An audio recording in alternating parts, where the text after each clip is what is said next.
Bonjour Laetitia, bonjour Cécile. Bonjour Aude. Maude, Bonjour bonjour Cécile. Laetitia.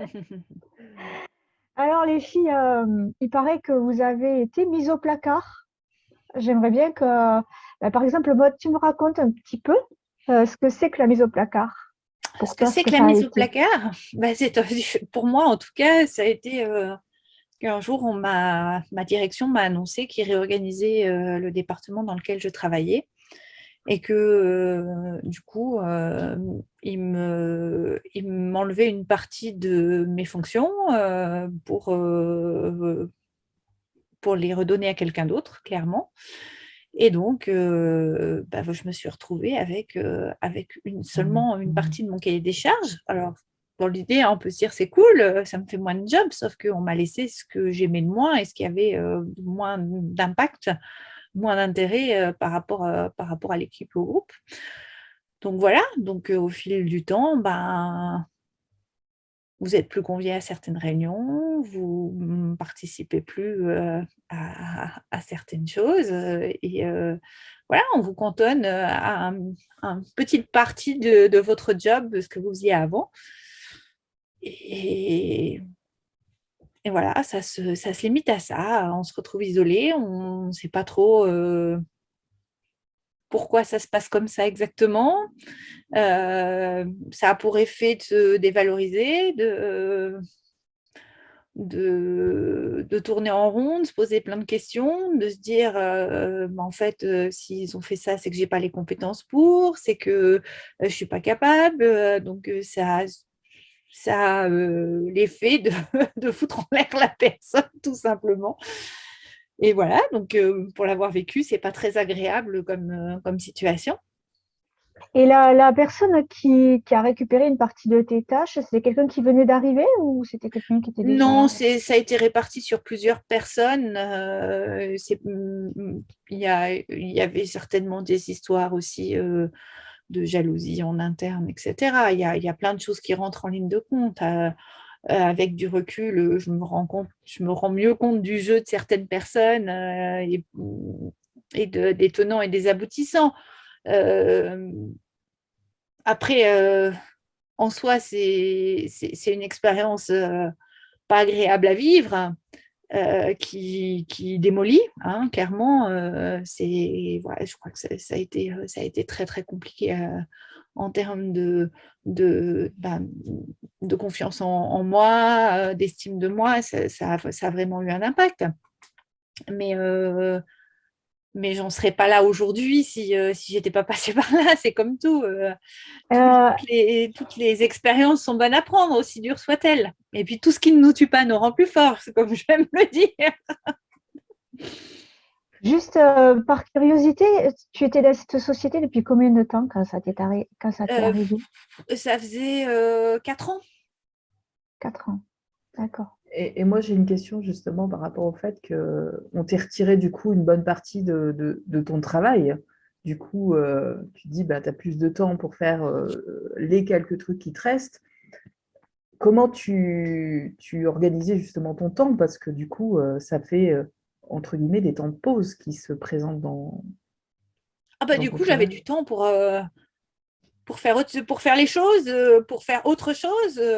Donc j'en ai profité hein, parce que c'était déjà la période où je me posais pas mal de questions et que en gros j'attendais qu'on me licencie. Hein. Donc j'en ai profité pour ranger mon bureau. D'ailleurs, le jour où on m'a annoncé qu'on me licenciait, j'ai eu besoin de moins de 2 heures pour tout ranger parce que tout était déjà classé. Donc j'en ai profité pour faire du tri, du rangement, enfin voilà, faire des choses que tu fais jamais parce que tu n'as pas le temps de faire, tout simplement. Et justement, tu disais que tu t'attendais à ce qu'il y ait un licenciement ou quelque chose comme ça. Est-ce que tu avais préparé l'après? Est-ce que tu avais Non, commencé à alors, réfléchir?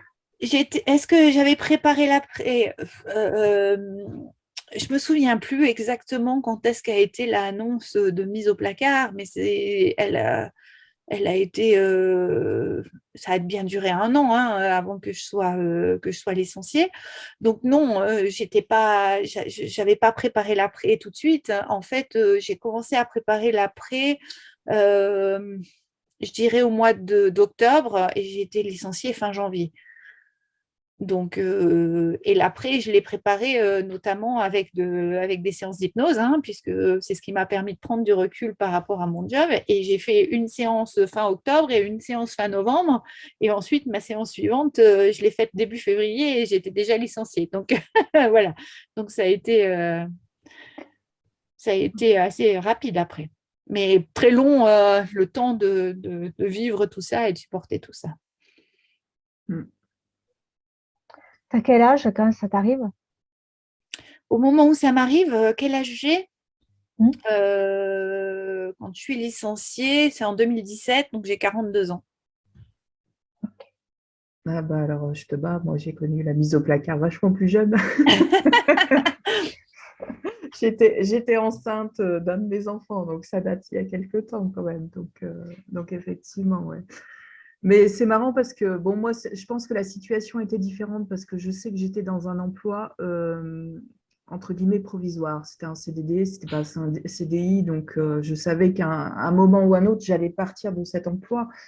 Mais c'est vrai que ça fait bizarre le jour où, tiens, la direction arrive et te dit, bah non, finalement, tu ne feras plus ça, tu ne feras plus ça, puis tu vas là-bas et puis voilà ce qu'il te reste à faire. Et d'un coup, je me dis, mais le job qui me laissait, en fait, ça représentait 1 heure à 2 heures dans ma journée, quoi. Donc, je me dis, je fais quoi du reste du temps, quoi. Et il y a un moment, enfin, moi, je suis plus passée par, au départ, de la colère, vraiment, en me disant, mais comment ça se fait? Pourquoi? Enfin, tu vois, à me poser plein de questions, en me disant, c'est pas juste, enfin, la situation. Mais bizarrement, à la différence de toi, c'est que moi, ça m'a pas perturbée à proprement parler sur mes compétences, mes valeurs, en me disant, bon, j'ai plus senti en fait l'incompréhension avec la direction que une remise vraiment en question de mes compétences à moi. Moi, pour le coup, ça m'a vachement libéré de temps et c'est là où j'ai commencé à écrire mes premières pièces de théâtre. Donc c'est cool, j'avais accès à un ordinateur. Le soir, je prenais sur ma clé USB, j'emmenais chez moi, j'effaçais ce que j'avais fait et puis voilà, j'occupais mon temps et j'ai énormément créé pendant cette période-là. À faire autre chose sans pour autant me projeter dans un après, mais en tout cas, sur l'instant, en me disant hors de question, moi, ne rien faire, c'était pas possible pour moi, quoi. Donc voilà, mais c'est intéressant effectivement de voir qu'on peut avoir vraiment différents ressentis par rapport à une situation. Moi, ça a été vraiment plus une guerre avec la direction qu'autre chose, quoi. Bon, Et j'étais en colère aussi, hein, je te rassure. Je ne m'en souviens pas forcément, voilà, parce que le temps a passé, que l'eau a coulé sous les ponts, comme on dit, et puis oui, voilà. Puis je ne regrette pas du tout cette période-là aujourd'hui, mais oui, effectivement, il y a certainement eu de la colère, oui, surtout au début. C'est ce qui était drôle, c'est que voilà, on m'enlevait une partie de mon travail, mais par contre on me demandait quand même de faire certaines tâches qui faisaient partie de ce travail-là avant, mais dont personne ne voulait. Donc, oui, on me c'est les ça. laissait, tu vois.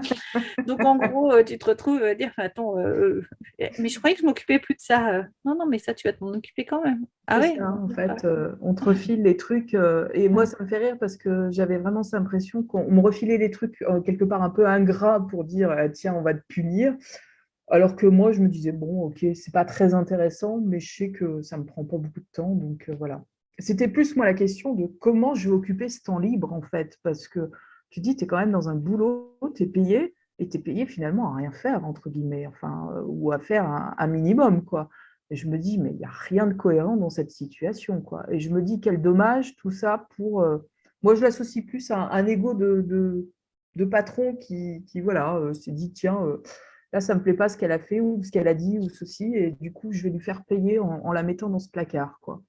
Je dis, bon, bah, pourquoi pas, mais enfin, bon, entre nous, tu es plus perdant que moi, quoi, quelque part.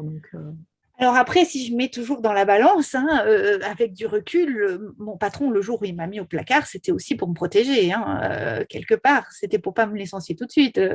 Donc voilà. Et d'ailleurs, je me suis fait licencier quand lui-même s'est fait licencier. Donc Oui, c'est la situation est Oui. différente, effectivement, parce que moi, le patron est resté derrière, et puis moi, c'était pas du tout pour me protéger. Voilà, donc voilà, moi je l'ai pris comme ça. Avec du recul, je me dis, en fait, oui, il m'a mis là parce que ça lui évitait de me licencier et que quelque part, voilà, il m'a protégée, même si c'est un grand mot, hein, qu'on soit bien clair, Mm. parce que je pense pas que c'était euh, son idée non plus, mais voilà, c'est. Mais c'est clair que au final, bon, c'est pas des situations très simples et très, très chouettes à vivre sur le moment. Après, je pense, enfin moi en tout cas, j'invite à prendre du recul sur la situation, à proprement parler, quand on est dans cette mise au placard, parce que c'est pas pour autant qu'il faut justement aller tout remettre en question, ses compétences, ses trucs, parce que finalement, on était capable de faire le boulot juste avant. Donc, pourquoi c'est juste une personne qui a décidé que, à notre place, on n'était pas apte. Mais mis à part s'il y a vraiment une énorme erreur juste avant, je ne vois pas l'intérêt. Enfin, c'est juste en général une incompatibilité de personnes plus qu'autre chose. Donc, Là, c'était une histoire d'organisation qu'ils avaient décidé de faire venir quelqu'un pour pas la licencier parce que la licencier, c'était administrativement pas possible. Et donc, du coup, voilà, c'est que des arrangements à l'amour moelle, hein, pour parler proprement. Voilà, il y a pas de. Il n'y a pas vraiment une explication très cohérente. Puis j'ai renoncé à essayer de la chercher. Voilà. c'est souvent, effectivement, je pense, des décisions qui sont prises au-dessus et qui manquent de tact dans la façon dont ils l'annoncent, c'est-à-dire qu'ils sont en train, effectivement, de prévoir d'autres façons de travailler, d'autres façons de machin. Et puis là, le petit personnel en question est placé là où il faut parce que ça les arrange sur le moment et qu'ils n'ont pas encore trouvé parfois de solution, effectivement, à ce problème-là. Donc C'est-à-dire que voilà.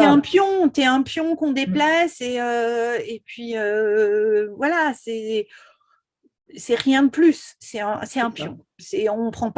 On prend pas en compte les choses Des de qui ressentis de la tu es, personne. de tes compétences, Mm, voilà, c'est un pion, c'est qu'à ce moment-là, ben, dans l'échiquier, ça va pas, et donc faut déplacer ce pion-là, et ben, où est-ce qu'on peut le déplacer, et puis ça s'arrête mm. là. Et par contre, quand on a besoin de toi, on sait venir te chercher. C'est ça. Mais bon, voilà, c'est clair que ce pas des situations très agréables sur le moment. Bon, enfin bon, après, avec du recul, effectivement, un peu comme toi, je pense que ça renforce, au contraire. Ça renforce le qui je suis et ce que je vaux, en fait. Plus que quand on arrive à passer au-delà de ça, effectivement, je trouve qu'on s'en sort beaucoup plus fort que sur le moment. Effectivement, c'est pas toujours sympa à vivre, mais voilà. C'est comme moi, c'est ce que je dis, c'est derrière toute situation, c'est aller chercher le cadeau qui est offert, quoi. Donc voilà. Ouais, après, voilà, moi, c'est un tout, c'est-à-dire que la mise au placard a été un des éléments difficiles, mais il y avait énormément de violence en termes de communication, donc ça, c'était encore autre chose à vivre et à supporter. Donc voilà, on était devenus dans une, ouais, dans du non-sens complet sur C'est plein de ça. choses. Mm. Et tous les jours, j'allais au boulot. Et même le matin, j'ai encore souvenir dans ma voiture, je me revois dans ma voiture en train de me dire, ah, mais vivement que ça s'arrête, mais faites que ça s'arrête, quoi. Parce que voilà. Et le jour où ça s'arrête, c'est sûr il y a le soulagement et il y a toute la colère, toute la tristesse, une partie aussi de honte, hein, quelque part, à être licencié, à se dire, je ne vaux rien. Il y a plein de choses qui rentrent en ligne de compte. Ouais. Est-ce que vous avez eu le sentiment à un moment donné qu'on vous poussait à bout pour partir? Oui, Qu'on oui, aurait bien aimé ne pas avoir à te licencier parce qu'on sait très bien que ça a un coût. bien Bon, sûr, Cécile, c'est évidemment. différent, elle était sous contrat, donc Ouais, mais moi, j'ai eu l'avantage, en fait, comme j'étais enceinte, c'est de partir en congé maternité, en fait. Et du mm, coup, par contre, j'ai eu ma petite vengeance, entre guillemets, c'est-à-dire que j'ai bloqué mon poste pendant tout ce congé et derrière, j'ai pris un congé parental.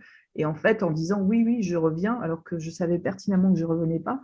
Mais ça a permis de bloquer le poste pour éviter qu'il y ait une personne qui se retrouve à ma place, en fait. Et je ne voulais pas qu'il y ait une autre personne qui vive ce que j'avais vécu. Donc, j'ai eu cet avantage, moi, c'est de pouvoir bloquer le poste derrière, quoi. Mais c'est clair que moi, j'avais l'échéance du départ. Donc, mais on est content quand ça s'arrête, quoi, parce qu'à un moment, c'est ras-le-bol d'aller au boulot tous les jours comme ça, un peu à reculons, quoi, parce qu'on sait qu'on va se retrouver dans ce placard, on sait que ben, c'est limite si les gens nous parlent. Enfin, en tout cas, je parle au niveau, au moins, en tout cas, hiérarchie, parce que avec certains collègues, ça marchait très bien encore, quoi, mais c'est pas très chouette à vivre. Donc, on est content quand ça se termine, quoi. C'est vrai. Non, ben voilà, après, c'est une expérience. Je le prends vraiment comme une expérience et Voilà.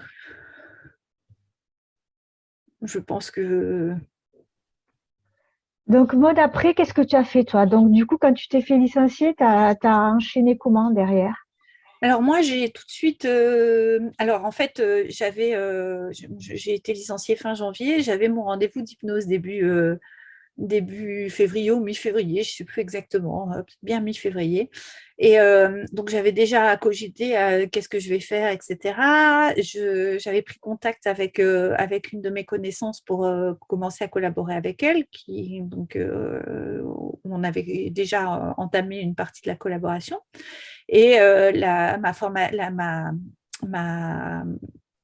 excusez-moi, j'ai du mal à trouver mes mots.